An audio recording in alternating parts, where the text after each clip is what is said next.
Good morning, good afternoon, and for some, happy early evening. Welcome to today's webinar. We have a very special topic with very special people here to present today. But before I bring them in, I do want to go over some housekeeping items. First, we'd love to keep this as interactive as possible. So we'll be going through slides throughout today's presentation, but if you have any questions for us, we'll answer them as you send them in, or we'll save them till the end. So use the Ask the Questions tab below, and we'll answer them live today. In addition, we know that you guys are here to hear from us, but we'd love to hear from you. So leave us feedback hitting the Rate This tab also below the presentation screen. Let us know how we did, how we're doing, or what you'd like to hear at future events. Now, without further ado, let me introduce two fine fellows here. I have David and Howard. Hey, David. Hey, Howard. I'll hand this off to you guys. Thank you very much. Hi, my name is Howard Twine. I'm a product manager for RabbitMQ here at VMware. Myself and my colleagues on the product team, we look after both the open source version of RabbitMQ as well as our commercial offerings. David? Hey, I'm David. I've been an engineer on the RabbitMQ team for almost 4 years now, and I'm a member of the core team. Cool. Well, thank you everybody for taking the time to join today's webinar. We're going to take a closer look at what makes RabbitMQ a fantastic solution for IoT and IIoT applications. I'm going to start with a brief introduction that RabbitMQ supports, before examining some of the design considerations and why RabbitMQ fits very well with these sorts of considerations. Then I'll hand over to David, who's going to run through some of the details of MQTT, as well as how we've improved RabbitMQ in this particular area. So in the interest of clarity, we're defining the Internet of Things, or IoT, as well as the industrial Internet of Things here, as the meeting point between digital infrastructure and the physical world. Now, the Internet of Things isn't new. In fact, the first connected devices were created in the early 1990s. And yet, two guys really did connect a toaster to the internet back in 1991. But fast forward 32 years, and IoT is a household term now, with connected devices being commonplace. The potential market value for IoT products and services is vast, with the largest areas of growth being manufacturing and human health. In fact, the COVID-19 pandemic accelerated and shaped the IoT landscape, with telemedicine taking the lead. The IoT touches almost every aspect of our daily lives, and this can be broken down into the following abbreviated categories. Starting with human health, that's generally wearable devices to monitor and improve human health, fitness, and wellness. In the domestic area, voice assistants, automated lawn mowers, automated vacuum cleaners, home security systems are prolific. In retail, self-service checkout systems, in-store offer systems, digital signage, inventory management tools. In the workplace, smart buildings, energy management, and security and access management facilities, as well as tools for improving worker productivity are common. Now, in the non-manufacturing space of industry, mining, oil, gas exploration, sensors for health and safety devices, preventative maintenance are commonplace. And in our cities, traffic flow control, parking meters, sensors, parking sensors, environmental monitoring, these all utilize similar technologies. And in vehicles, connected mobility is becoming more and more common, with V2X, vehicle to everything type methodologies, vehicle maintenance and monitoring, fleet management as well. And finally, in manufacturing, this is one of the areas that's seen the largest growth, and indeed still has the biggest growth potential, so much so that it has its own acronym, the Industrial Internet of Things. Now, we've covered both retail and manufacturing use cases with RabbitMQ and other products in previous webinars. But today we're going to take a closer look at Rabbit's role in the IoT and IIoT space, as well as the key protocol that enables this technology, which is MQTT. So before we dive into that, let's just take a look at the manufacturing landscape. And for this, I'm going to use the ISA 95 model, which was drafted by the International Society of Automation. It's often referred to as the automation pyramid. And although it's a relatively old model, and in many aspects it is, but it's a precursor to the fourth industrial revolution, which is what we're currently experiencing. And it does still fit with many manufacturing processes today. It defines the level of automation deployed into industry. And it's a relatively simple model, certainly for the purposes of this webinar. So starting at the bottom, we have field level processes, and this consists of actuators, sensors, motors as part of the machinery for a given process. Above that, we have the control layer, and this consists of two dedicated systems, typically proportional integrated derivative controllers, or PIDs, or programmable logic controllers, or PLCs. Now, a PID is used in control engineering to regulate flow, temperature, pressure, and speed, etc. Whereas a PLC is a more versatile, ruggedized application-specific computer that may control sensors as well as specific manufacturing processes. Now, both of these handle data to and from these field-level devices to ensure that a given process works correctly. Above that, we have the supervisory level, and this consists of typically a human-machine interface, or HMI, which is usually a dedicated single computer controlling one process, usually with a simple user interface. But more common in more heavily automated manufacturing would be a SCADA, which is a supervisory control and data acquisition system.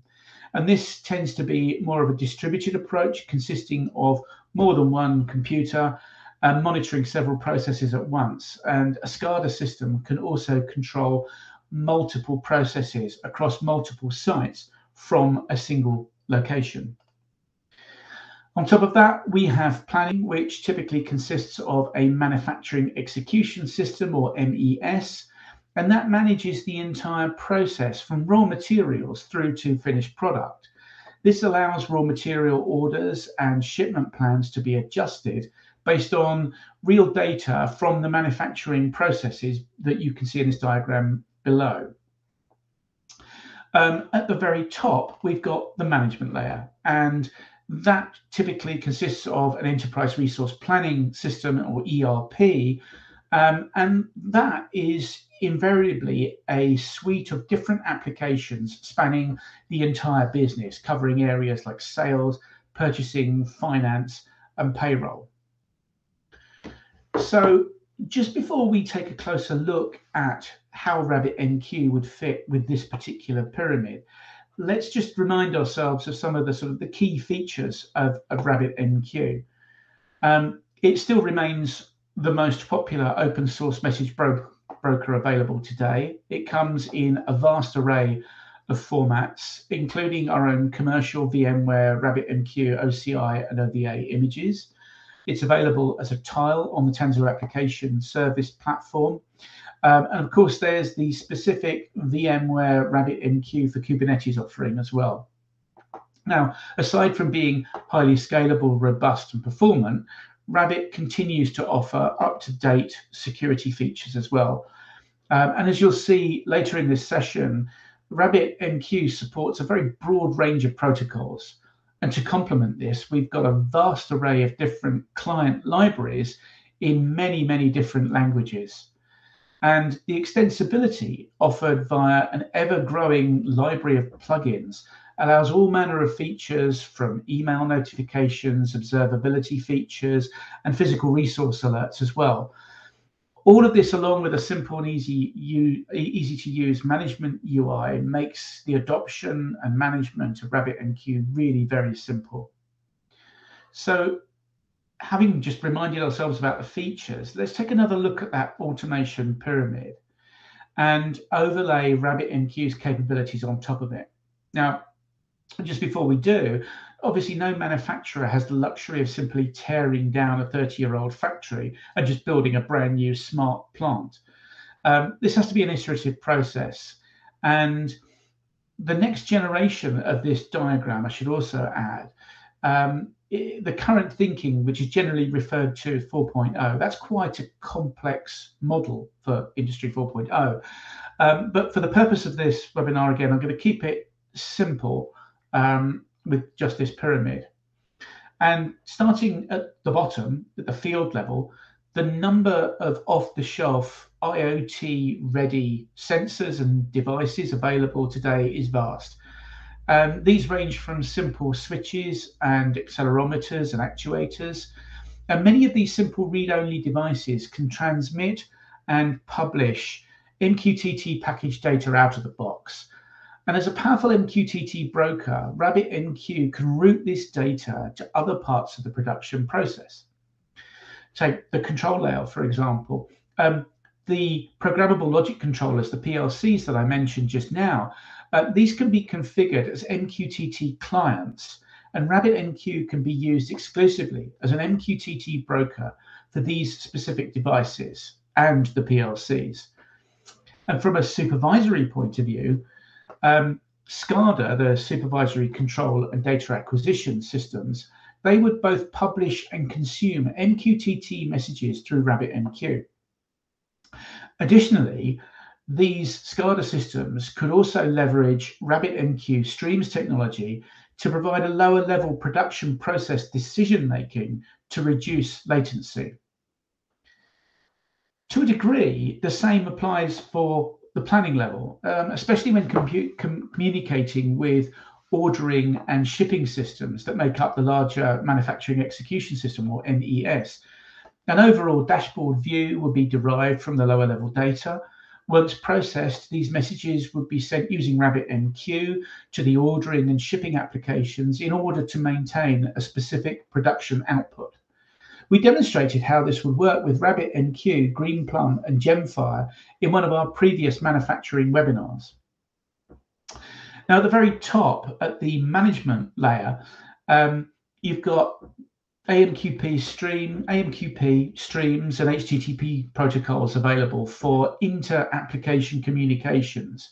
And this would be between the various different and often disparate applications that go together to make that ERP system used at the very top.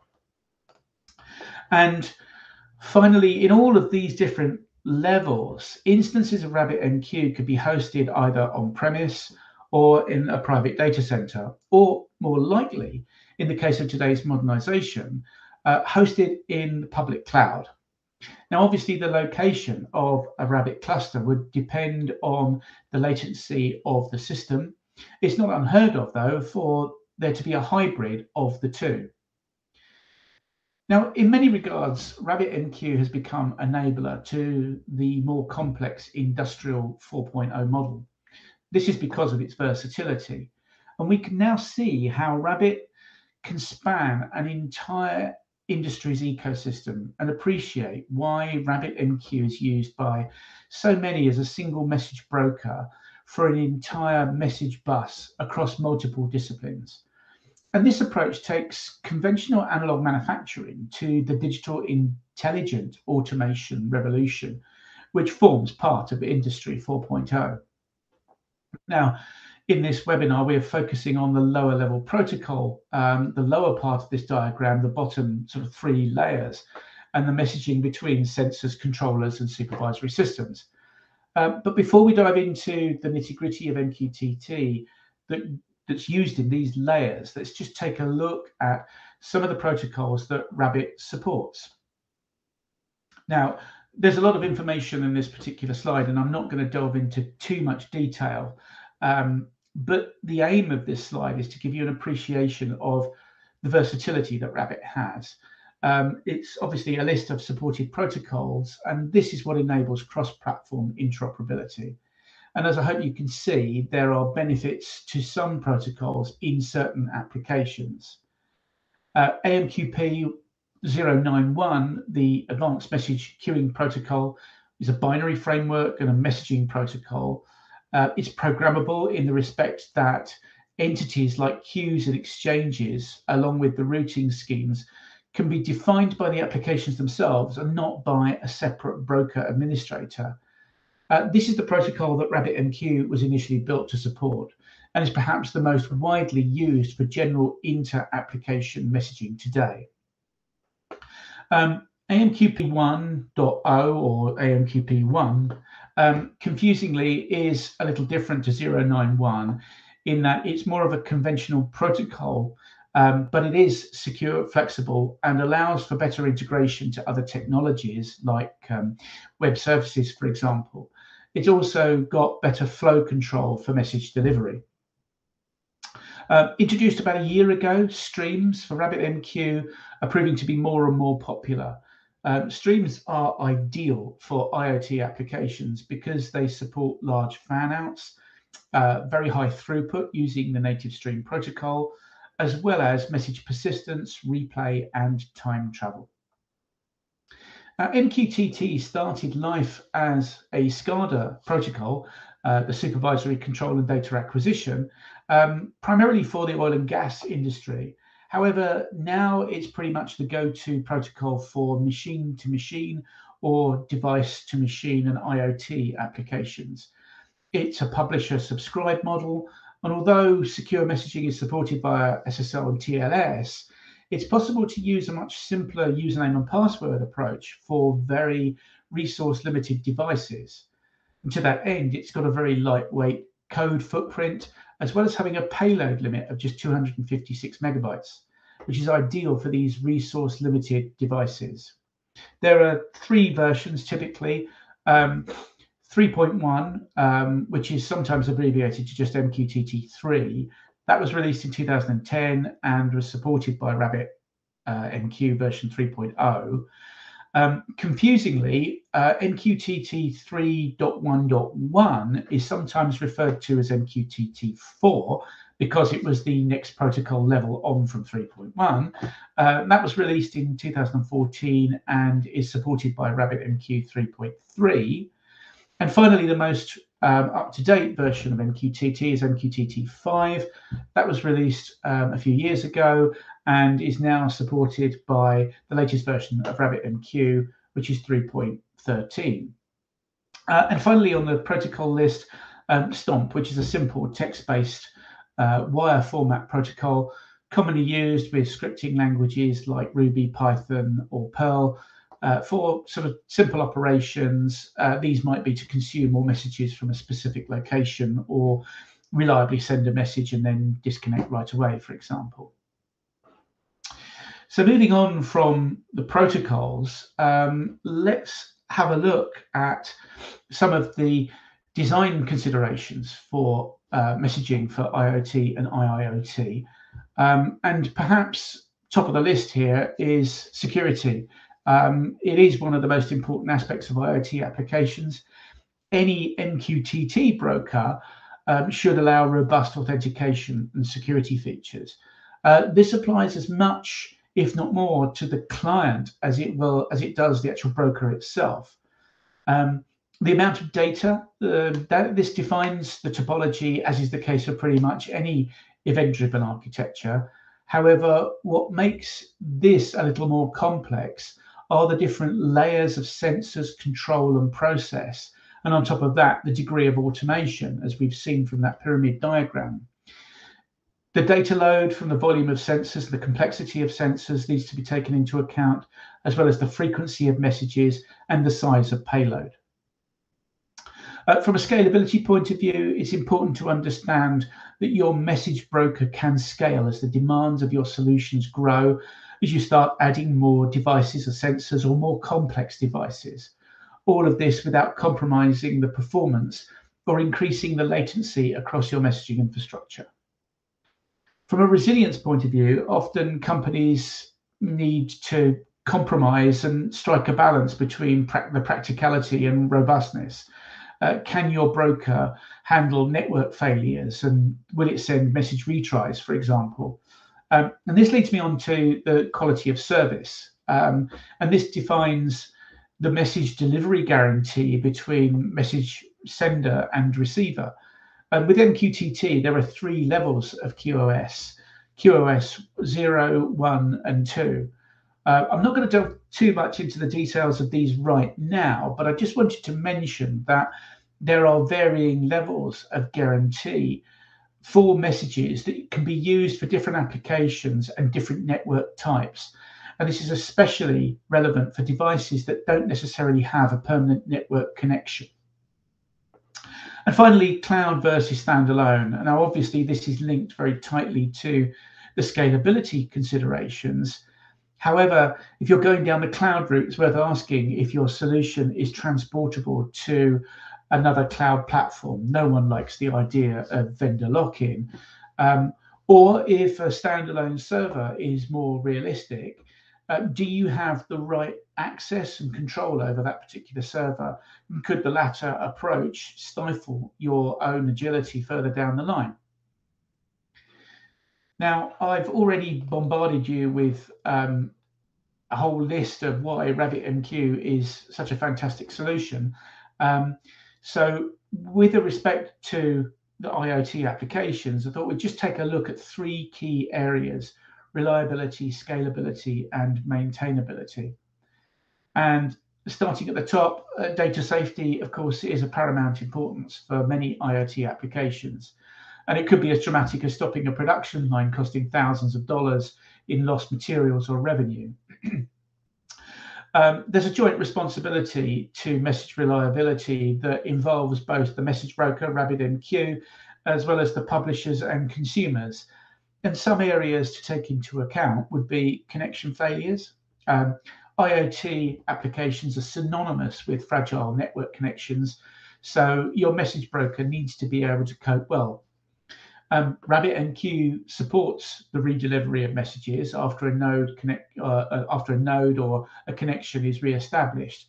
In fact, several of the RabbitMQ client libraries have recovery definitions built into them out of the box.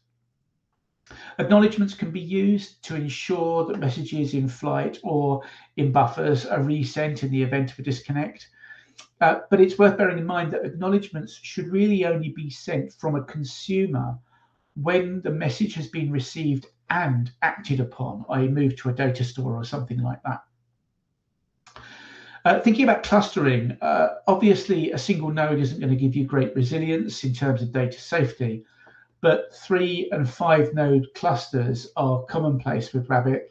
And in this particular case, all Rabbit definitions of exchanges, bindings, and users, they are replicated across an entire cluster. Quorum queues and streams are replicated across Rabbit cluster nodes as well.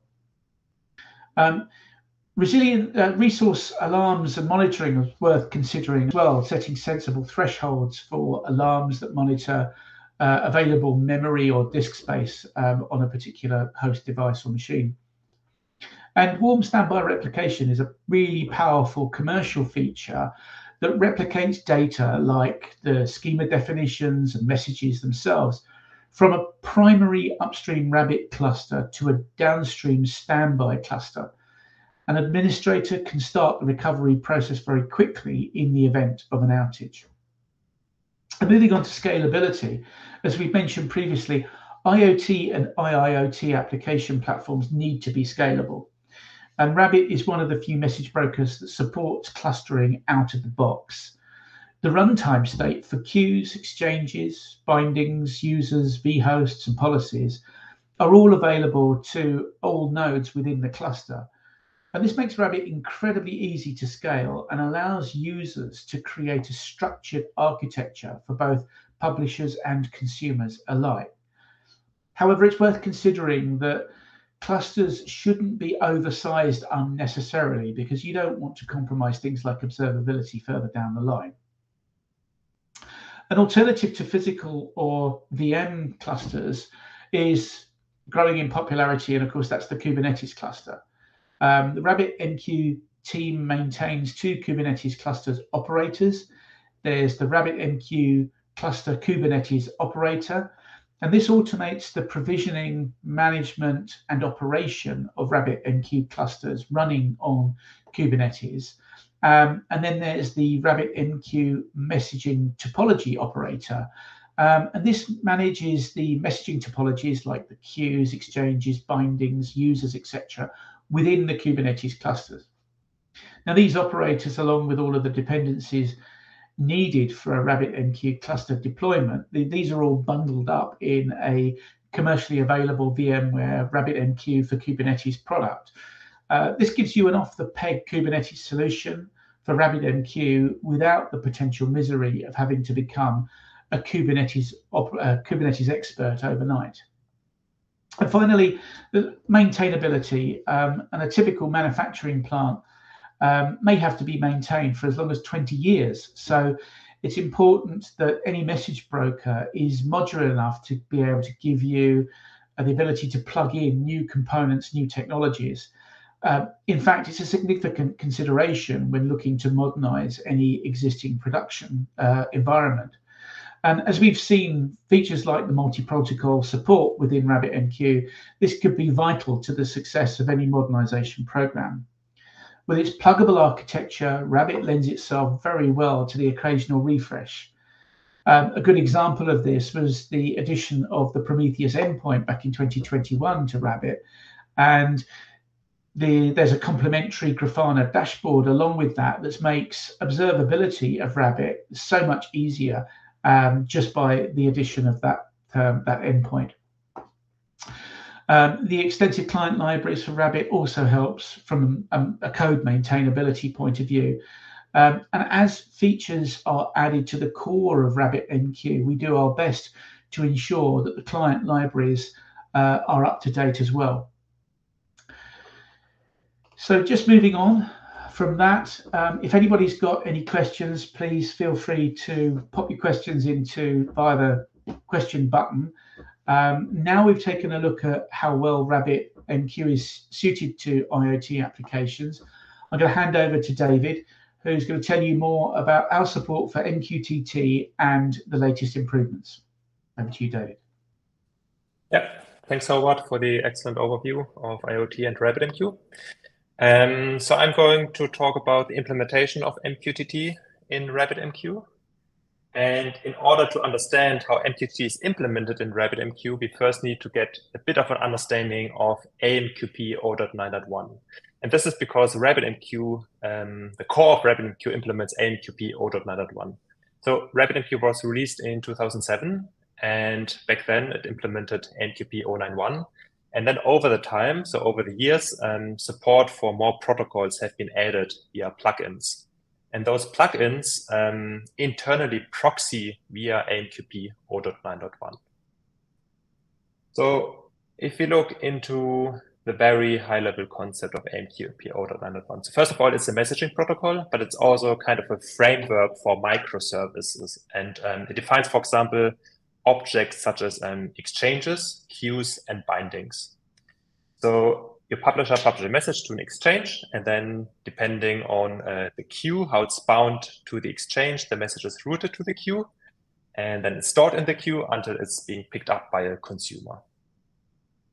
And on a high level, this is how it's implemented in RabbitMQ. So RabbitMQ is implemented in Erlang, and every orange stick figure you see here is an actor. So it's an Erlang process because Erlang implements the actor model.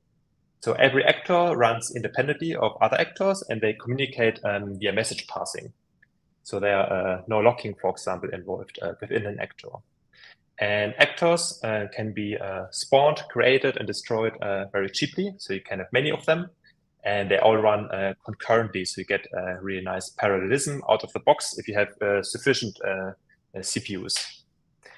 And the actor model is also very fault tolerant because, for example, if you have only like an error, which is a local, for example, here to the connection reader process, its supervisor process will just restart it. So there will be no other errors. So there are no other errors in the other processes. So the system will continue to run seamlessly. So basically, there are connection reader and writer processes which pass and serialize AMQP packets. Then there's a channel process. So a channel, AMQP channel, is kind of a virtual connection. And this one looks up the exchanges and bindings from the database. So we use currently Amnesia, which is Erlang OTP's distributed database. But in the future, we will move the metadata store to Capri, and this will enable us to scale even better and to handle, for example, network partitions better. So, but right now we use Amnesia, and exchanges and bindings are just records in Amnesia. They are being looked up, and then we fetch the queue records, and depending on which queues were fetched, the message is sent to the queues. So this is how the AMQP 091 implementation looks on a high level. Now, if you look at MQTT, and it works the same for all other protocol plugins like Stomp and AMQP 1.0. It proxies internally via AMQP 0.9.1. So if you connect an MQTT publisher to RabbitMQ, there's the MQTT plugin that you need to enable first. And this MQTT plugin knows how to parse MQTT packets. And then internally, it translates an MQTT message to an AMQP message, and then forwards via the AMQP protocol the message to RabbitMQ core. So basically, there's an AMQP client in the MQTT plugin, and then there's an AMQP server in RabbitMQ core. And this is like a nice mechanism to extend RabbitMQ core for support for more protocols. But as you can see here, so each blue circle corresponds to an Erlang process. So basically the orange stick figures you saw on the previous slide. So up to RabbitMQ 3.11, when this proxying was in place, there were like 22 Erlang processes being created per incoming MQTT connection. And as you know, MQTT is designed for the Internet of Things. So you can have millions of devices, for example, connected to the broker. And even though I said earlier on that it's cheap to create Erlang processes, it does make a big difference whether you create 22 million Erlang processes for 1 million incoming connections or just 1 million Erlang processes. And then for the receiving side, it works basically the same way. So the queue sends something to the channel, and then the channel forwards it via MQP to the MQTT plugin, and then the packet gets sent out. So this is how RabbitMQ looked like up to 3.11. Now this is how native MQTT looks like in RabbitMQ 3.12. So RabbitMQ 3.12 got released, I think, 2 months ago. And basically, we just end up with a single Erlang process per MQTT connection. And that single Erlang process, the MQTT connection process, routes messages directly to queues. And we will see in the following slides that this will support like many more MQTT clients, so it provides better scalability and better performance. There's also another optimization being done that ships with 3.12, and this is skipping the queue process basically. So there's a new internal queue type, which is not really user-facing, so it's called the RabbitMQTT QoS0 queue type. And in the upper picture, this is how things worked until RabbitMQ 3.11. And in the lower picture, this is how things work starting in RabbitMQ 3.12 with native MQTT. So let's suppose in both cases, we have an MQTT subscriber, and it connects to RabbitMQ with clean session equals 1. So clean session equals 1 means that the MQTT session lasts as long as the network connection. And then the MQTT subscriber subscribes with quality of service 0, which means at most once. And in RabbitMQ 3.11, the MQTT plugin was creating a classic queue for its MQTT subscriber. And then messages were stored in the classic queue until being sent to the MQTT connection process. And starting with a new queue type in RabbitMQ 3.12, the MQTT plugin creates this new queue type, and it's just a database entry basically, but there's no separate queue process. So this means that if the MQTT subscriber is online, it gets the message, and if not, then not. So basically means just send a message out to any online MQTT subscriber. And this kind of, can transform RabbitMQ into a high-scale router. So there's no need to really store the message in a queue first or persist it onto disk if we have an MQTT subscriber that subscribes with quality of service 0, so with at most one semantics. So this has some advantages. First of all, lower latency, because the additional hop to the classic queue is not needed.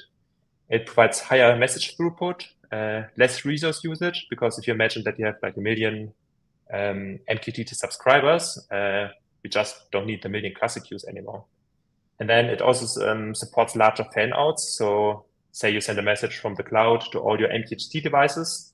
And this is because there's no state which needs to be kept between sending MQTT connection and a queue process.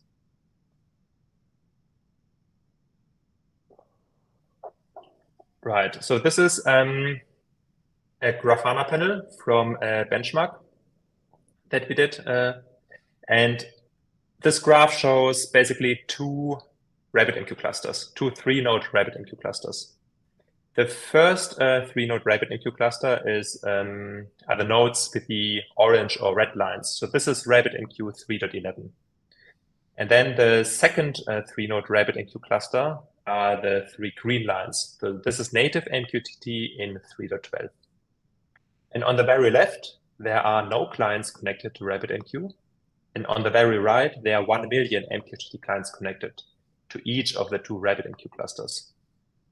And as we can see, so this is exactly the same benchmark, but with native MQTT in 3.12, each node requires around 6 GB of memory, while previously in 3.11, each node required around 100 GB of memory. So there's a huge memory saving that comes with native MQTT. So memory was really one of the limiting factors in scaling MQTT in RabbitMQ, and this is now removed with native MQTT. And we were able to reduce that memory usage, not only because we now use a single Erlang process instead of 22 per incoming MQTT connection, but also thanks to other optimizations that keep the state within that MQTT connection process smaller. This is another benchmark. So in here we have 200,000 MQTT clients that are connected again against a 3-node RabbitMQ cluster. So in 3.11, the red lines, and the 3-node RabbitMQ cluster in 3.12 are the green lines. And out of those 200,000 MQTT clients, half of them were publishing, the other half were subscribing. And each publisher sends a QoS0 message every 2 minutes to exactly 1 QoS0 subscriber.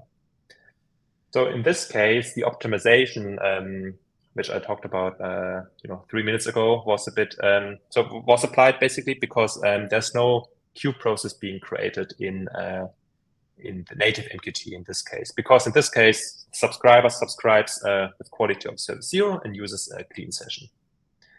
And again, we can see that with 3.12, you just need around 2.6 GB of memory. And in 3.11, it was 8-9 times more. Right, so this is throughput comparison of 3.11 versus 3.12. And here we use the benchmark, it's a benchmark tool called MQTT BM latency. Basically, we create 100 concurrent clients, and each client sends 10,000 messages, but does so synchronously, so with quality of service 1. So each client sends out a message to RabbitMQ and waits for the pub-arg packet, so the acknowledgement packet, to come back before sending the next one. And in here we see that throughput is increased, so from around 13,000 messages per second to around 18,000 messages per second. And this is because we don't proxy anymore via AMQP 091. So there are some hops and additional workload which is not needed anymore. So the whole translating from MQTT to AMQP is not needed anymore. This is the same benchmark, but this time we look at latency. And latency is lower in 3.12, which is better. So this is total mean forward latency in microseconds. So in 3.11, we had like 7 milliseconds, and in 3.12, only 3 milliseconds. So this is end-to-end latency. So this is the point in time between the publisher publishes message on the client side, so it puts a timestamp into the message payload, and the point in time the consumer receives the message and reads the payload, and then it diffs the timestamp. So again, like huge latency drop, which is of course very good. So in summary, native MQTT in 3.12 provides very impressive improvements. So memory usage drops by up to 95% and by hundreds of gigabytes with many connections, so hundreds of gigabytes for your entire cluster. And even if you don't use, a million devices, but just let's say tens of thousands or 100,000 devices and connections, memory usage will still drop dramatically and save you infrastructure costs, because renting memory from cloud providers is quite expensive. And for the first time ever, RabbitMQ is able to handle millions of connections, so millions of IoT devices. So I was doing some benchmarks. I think I connected up to 9 million clients to RabbitMQ in a 3-node cluster. End-to-end latency drops by 50 to 70%, and throughput increases by 30 to 40%. So this was a native MQTT in 3.12. And thereafter, we continued and wrote an MQTT 5.0 implementation for RabbitMQ. And this will ship in RabbitMQ 3.13, and we plan to release 3.13 later this year. So 3.13 in beta is already available today. So actually, since today, there's also a 3.13 beta Docker image available. So you can already test MQTT 5. Now, as Howard was saying earlier, there are different versions in MQTT. And now you might wonder, MQTT 5 sounds cool, but what are the features actually? So there's no single most important feature why you should upgrade to MQTT 5. But there are a bunch of different features depending on your use case, which you might find beneficial. So this is the list of features that we implemented for RabbitMQ. And I won't go into every feature here in great detail, because actually tomorrow we will publish a blog post on MQTT 5 in RabbitMQ. And this will explain like every feature on a high level and how it's implemented in RabbitMQ, and also provide a usage example. And then you can follow every feature and try it out on the command line with a 3.13 Docker image. But so for example, we have message expiry. So now if the publisher sends a message to the broker, that message can expire in the broker. So let's say it's routed to a queue and the consumer doesn't pick it up on time. So then the message expires. So it gets either dropped or dead lettered in RabbitMQ if you have a dead lettering policy set up. We have also session expiry. So now the client connecting to RabbitMQ can define for how long the server, actually both client and server, should keep the session after the client disconnected. We also have reason code on all acknowledgements packets. So those are also quite helpful, because one reason code I find helpful is, for example, in the pub packet, no matching subscribers. So this tells the publishing MQTT client that it published to a topic where no subscriber was listening on, basically. And then the message is still being published, being acknowledged back to the client, but the client will see that the message got routed nowhere. And this corresponds to the mandatory flag in AMQP 091. And there are certain handlers that you can use in AMQP 091 clients. So this functionality is now also available for MQTT 5. We have server disconnect. So in MQTT 5, not only can the client send a disconnect packet to the server, but also the server can send a disconnect packet to the client. So this is, for example, helpful if the server enters maintenance mode, is being drained in RabbitMQ. then the server will let the client know with a specific reason code why, for example, that is shutting down, and then the server ends the network connection. We have request response styles of interactions, which are now formalized in MQTT 5. So this corresponds roughly to remote procedure calls in AMQP 091. So there's a requester and then a responding client, which responds to a certain topic. We have topic aliases.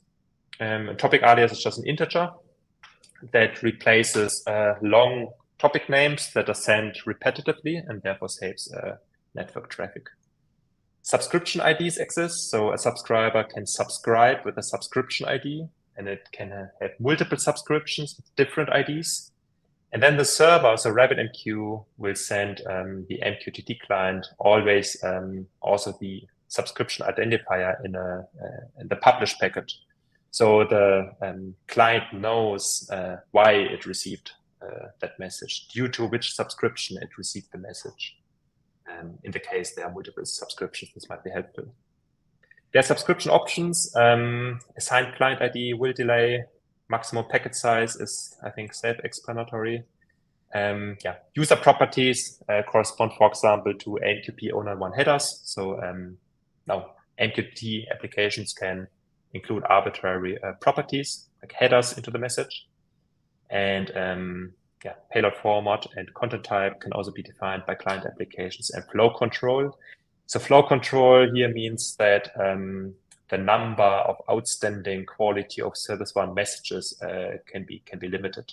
So this already actually existed previously in RabbitMQ. There was a setting called MQTT.prefetch, I think. Defaults to 10. So it just means that the client is not overwhelmed with too many messages. But now the client can set it in MQTT 5 and request a different value.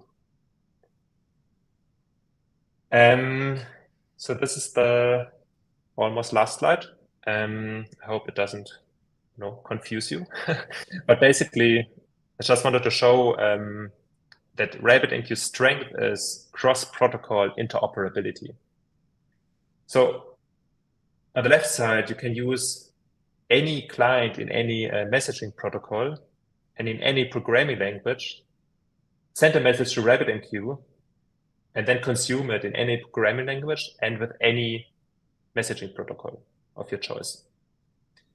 So let's say you have a device, MQTT client, a sensor, which sends a message to RabbitMQ, and then you can create really powerful topologies and do fancy things. For example, you could bind a quorum queue to the topic exchange, and then that message gets replicated with a raft consensus algorithm underneath onto different RabbitMQ nodes. And then it can be picked up, for example, with an AMQP client and being used for some microservice applications. Or you could use, I don't know, Stomp client, send a message to a stream, and then you can use the stream protocol and do kind of analytics on that stream. So RabbitMQ's real strength is this cross-protocol interoperability.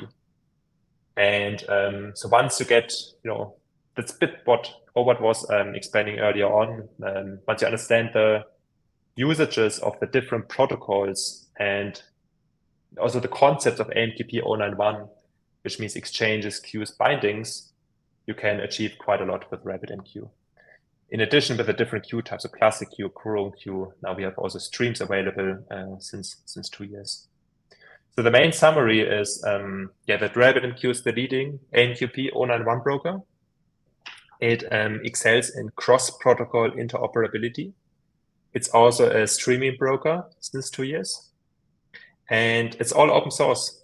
So you can look at the source code, you can contribute, you can use it. But we also provide commercial support on commercial VMware features on top. And since this year, it's also becoming one of the leading MQTT brokers. So thanks to the recent MQTT features, so native MQTT in 3.12 and MQTT 5, which will ship in 3.13, you can start already using RabbitMQ for building tomorrow's enterprise IoT applications. So we already have had customers who use MQTT for several years, but yeah, this year really got a big upgrade.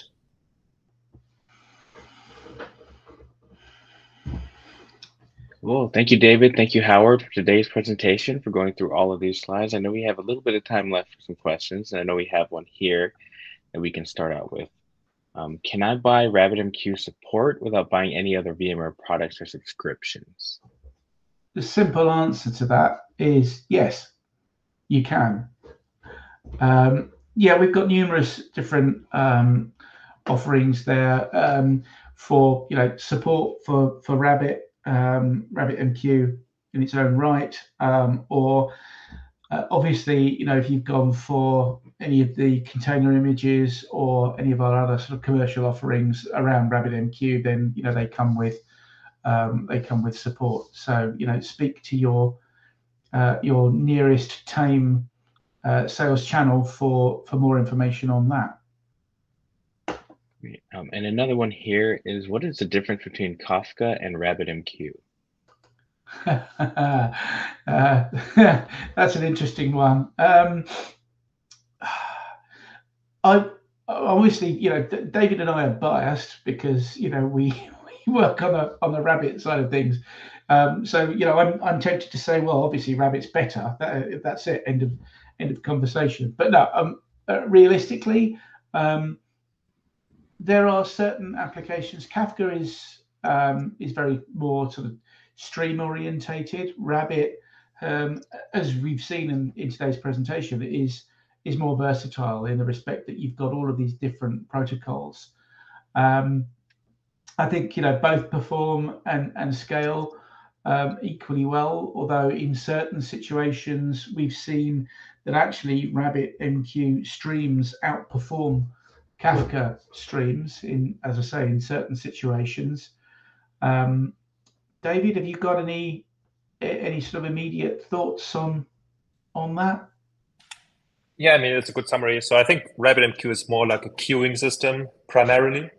So it supports multiple messaging protocols very well. AMQP primarily, MQTT, Stomp. So it's a cross protocol message broker. We now have support for streams, but Kafka is primarily target for stream processing kind of use cases. So they kind of overlap in certain areas, but are also very different in other areas. So it really depends on the use case, which broker you pick.